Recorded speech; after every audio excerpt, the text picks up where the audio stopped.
L'objectif principal de ces 2 jours est de débattre de l'accès aux soins autour de ces grandes questions que sont celles de la disponibilité de l'offre, de l'accessibilité de celle-ci en termes réglementaires, financiers, géographiques, mais aussi de son acceptabilité pour les personnes du fait des postures organisationnelles et professionnelles et aussi vu les conditions de vie des personnes. Ce colloque, on l'a fait avec Odenor, avec un regard qui est celui d'une évaluation que nous souhaitons évidemment poursuivre par tâtonnement, par tentative, pour essayer d'améliorer concrètement les choses au cours des prochaines années. On a intérêt à combiner les approches quantitatives, qualitatives, faisant appel de très près à la parole des personnes concernées. Et il ne faut pas oublier de se poser les questions qui ne naissent pas spontanément des publics ou des remontées qu'on a sous la main. Je crois qu'il y a premièrement le déterminant majeur sur lequel on peut agir, c'est le déterminant financier. Ensuite, il y a tout l'aspect accompagnement qui concerne aussi bien les professionnels que les patients, qui est là aussi très important.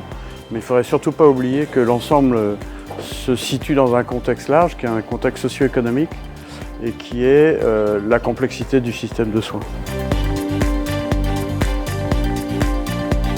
Il y a des savoir-faire, il y a des initiatives intéressantes qui sont prises et il manque, me semble-t-il, un lieu pour que ces acteurs partagent ensemble ce qu'ils font et au fond définissent un peu une stratégie pour le territoire sur l'accès aux soins.